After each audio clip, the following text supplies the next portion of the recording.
Hello and welcome to another episode of Financial Quotient, FQ, the show that discusses the need for women to take better, greater charge of their own money and their financial destiny. Now, in the last couple of episodes, we have looked at several ways in which women can boost their own confidence when it comes to money and their own financial quotient. We've discussed various aspects, whether it's credit lines, borrowing, and of course, things like different asset classes, as well as different age profiles and what women, according to their age profiles, perhaps must keep in mind when it comes to their personal finances. Now, today we are going to talk about some key money management mantras that women across age categories should really keep in mind. These are your sort of, thumb rules, a checklist that you should always keep handy. Joining us on the show today are Aditi Kothari Desai, Vice Chairperson at DSP Mutual Fund, and Jyotsna Singh, Business Head at Kotak Private Banking. Ladies, thank you so much for joining in. Really appreciate you being with us. It's always great because you come from the financial world. You are women. You work with women and men across the client spectrum, so your advice is going to be very, very handy. So appreciate you being with us on the show. I just want to start with getting some broad thoughts from the two of you on what you have noticed with respect to women and maturity levels, awareness levels when it comes to financial products and financial housekeeping, really. So, Aditi, I'll start with you because I know you folks at DSP did a survey on this recently and there were some interesting findings. So, fill us in. Yes. What we've noticed in our findings was that, and which was really surprising, was that, parents talk very differently to their daughters about money versus their sons. And 70% of both male and female respondents said that they would advise their son and daughter differently when it came to investing. And 41% of parents said their own investment strategy would be different if their child was a, female versus a male. So a son versus a daughter, which I found a bit shocking. So I think it all starts at home. It all starts in the beginning to try to give that confidence to women. And then, not shockingly, as a result, we realize that more men make these investment decisions on their own than do women.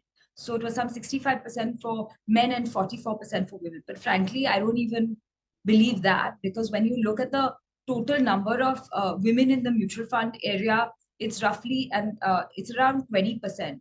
But if you call certain phone numbers, we've done that in DSP, to ask the women that, or to tell them we're very proud that you're making your own investment decisions. When they pick up the phone, it's the male. So it's the husband that picks up the phone because his number is given. So he's just putting it on the woman's name. So we can't really assess how many women are really doing it for themselves. Very interesting, and I think it really addresses the core of the problem, or the heart of the problem, that awareness needs to start early. Jyotsna, come in on this. What is it that you've been observing around you over the years? So let me start by saying good afternoon. Pleasure being here today.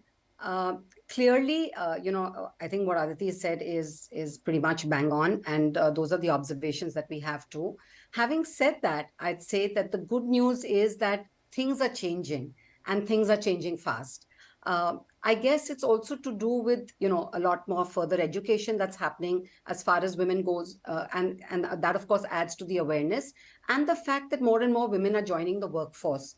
When I talk of the workforce, it could be joining the family business, starting up a venture of their own, or just, shattering the glass ceiling, having joined the corporate world.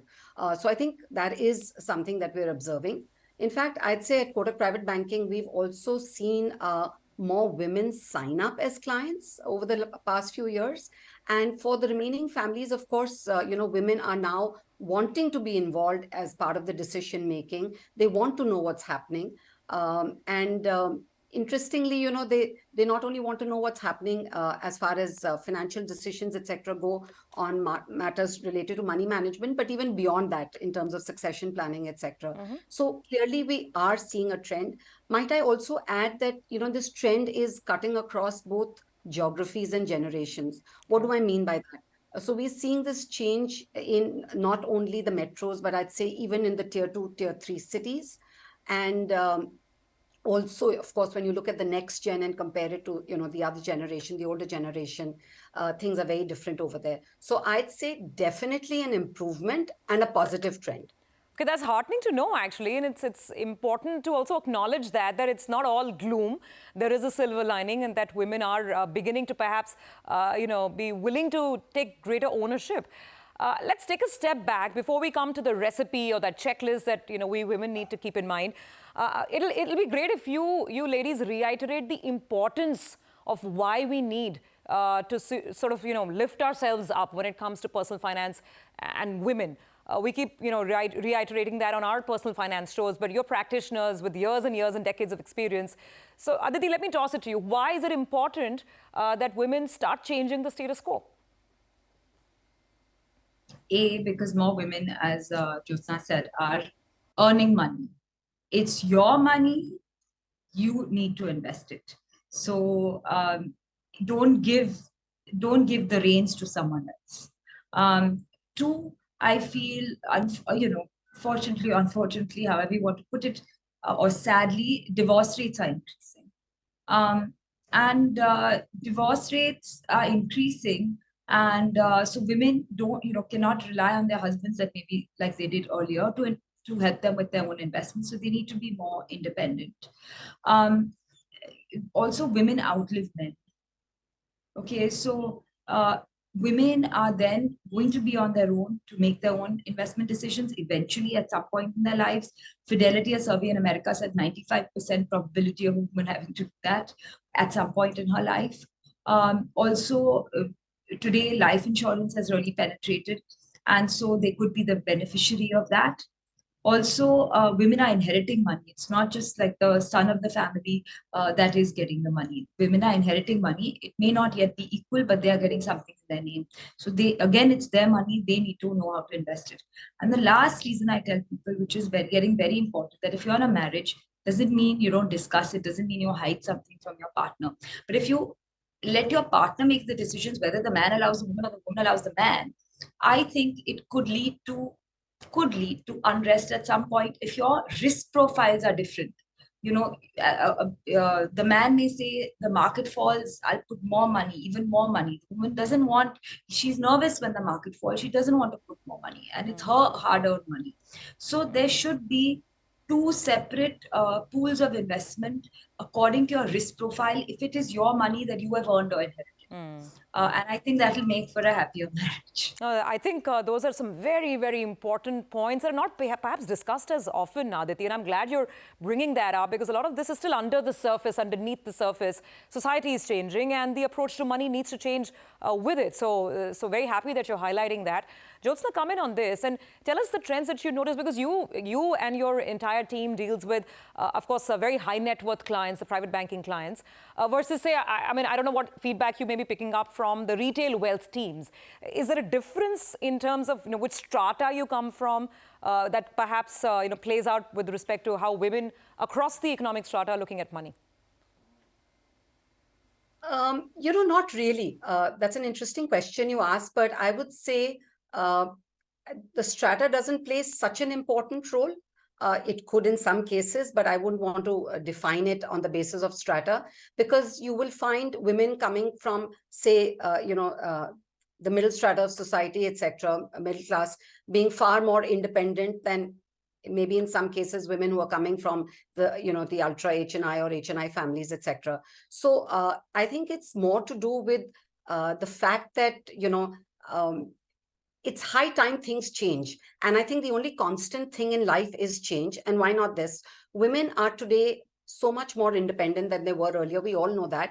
As far as money matters go, I find it ironical that we're even discussing something like this, for the fact that, it's important, but the irony of it is that all of us on this show, and I guess a lot of our guests who are listening in, would have actually grown up, seeing our mothers probably be the smartest finance ministers at home, managing the purse strings, etc., budgets against expenses, and in that also probably managed to save some money and invest in gold and all. Fast track and come to the future today, and you'll find that there is so much of wealth creation that women are actually responsible for. So if I just look at, say, the Kotak Private Banking Hurun wealthy leading ladies list of, say, 2020, the top 100 ladies there were on an average about 100 crores per head.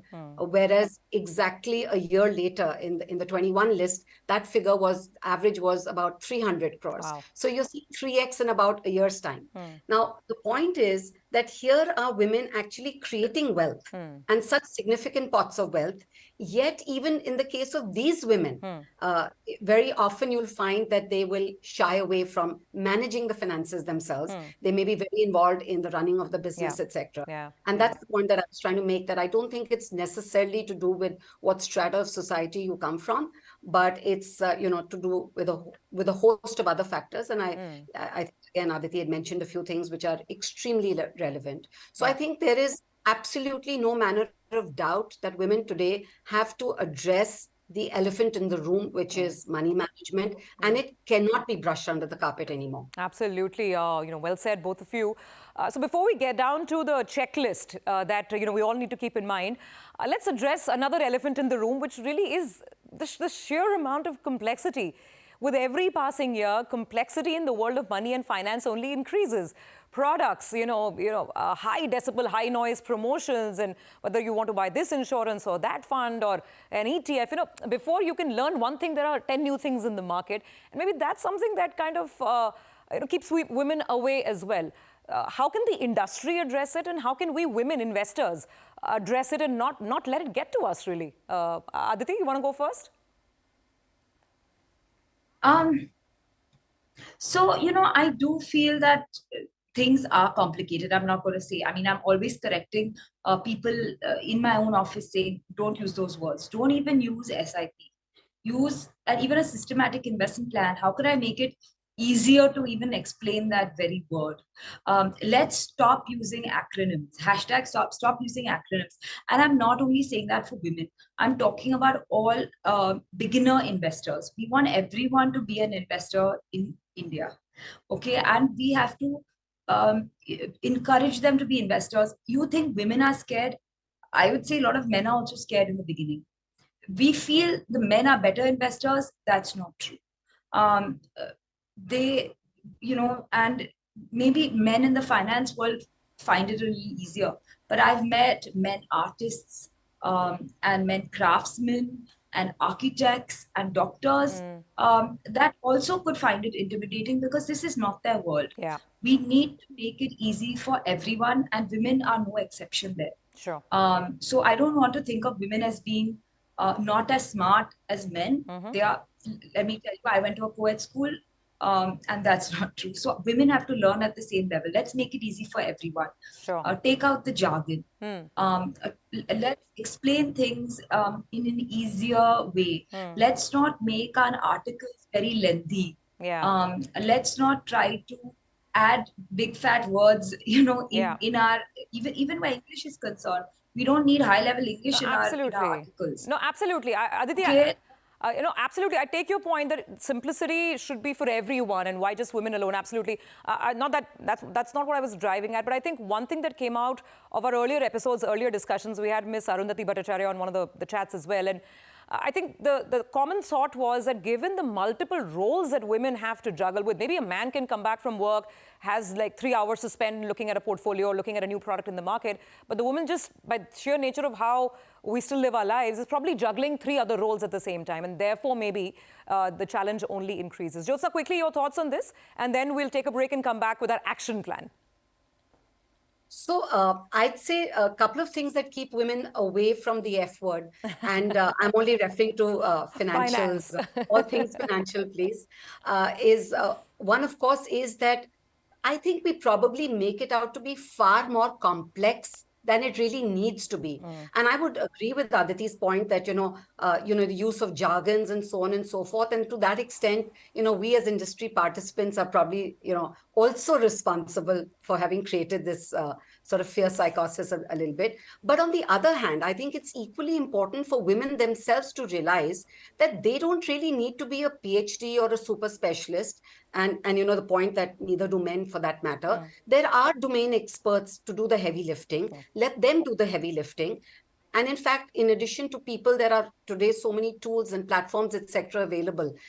Idea being that they should be involved, they should be invested, they should be confident of the big picture, if I may say so. And of course, the second thing is that, let's not shy away from the fact that culture and conditioning also have a role to play. And as you mentioned, that Bhattacharya also talked about it, that we have been part of a patriarchal society with very stereotyped roles, if I may say so, which are, cut out for each one. So I'd say it's even almost taboo to discuss matters relating to finance in some households with the women, let alone consult them or involve them, right?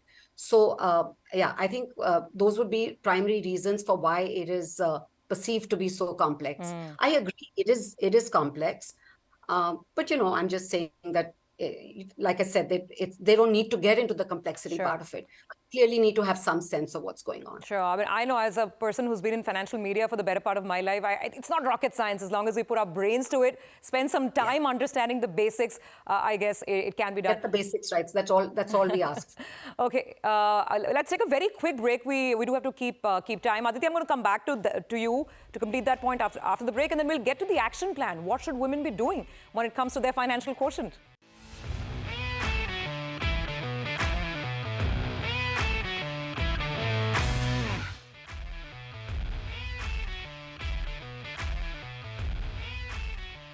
Welcome back. You're with us on Financial Quotient, and we're discussing the checklist, the action plan that women need to keep in mind when it comes to their money and the financial standing that they have in their own families. So ladies, back to you. You've made some fantastic points that we should all remember. Now let's come to that action plan. Aditi, you go first. I have my notepad out. I think pen, papers, tablets. We're all listening. First action plan for a woman, especially with all the apprehensions that you quoted, is get yourself a trusted advisor. If you can go out and get yourself a trusted jeweler, which you do, similarly, get yourself a trusted advisor. Jewelry you think is also for investments over generations. Think of it in your financial planning as well, and for your financial assets as well. Think long term. If you're thinking equity, don't get swayed by markets ups and downs. The market will go up and down. Your investment could lose up to 20%. In the long run, it has been proven, though, that your investment will do well if it's in equities. If you're really, really scared, make sure your risk profile, in any case, rather, your risk profile should be done by your investment advisor. Know yourself before investing, so you know how much risk you're willing to take. Equity can go up and down more. Fixed income is more stable, but in the long run, equities will give you better returns. Try to figure out how much you have of risk tolerance. And also, depending on your age, if you're very old, even if you want to bungee jump, and you're living on a retired salary, don't try to take too much risk. So these things a financial advisor will help you with. Okay, got it. That's a great starting point. Jyotsna, weigh in on this. What does your checklist look like? There are many on the checklist, because I always feel that one keeps learning as we go along, right? Markets and life keeps teaching us, so we can't really stop learning. Having said that, I think for me, the first one is believe in the power of compounding. And, I often say this, and that Einstein has very rightly said that compound interest is the eighth wonder of the world, and he who understands it earns it, and he who doesn't pays it. So I think it's really important to understand that. And of course, related to that, then once you understand the power of compounding, you kind of start a little early in the day. And then, of course, this whole thing, especially when it comes to women, sometimes this topic comes up on, how much do you really spend and how much do you really save, etc. And there again, I'm hugely sort of guided by what Warren Buffett has always said, that don't save what's left after spending, spend what's left after saving. So I think that's another important thing that one must always sort of keep in mind. Risk appetite, of course, Aditi talked on, but I think that's really important and probably underestimated. That's really important for each one to know their risk appetite. Don't get too colored or worried about what others are doing. Don't try and copy their approach. Good to observe them, probably learn from other people's mistakes, but you really don't have to touch the fire to feel the heat, as they say. And know your own world. So, one size doesn't fit all. What works for you doesn't work for somebody else.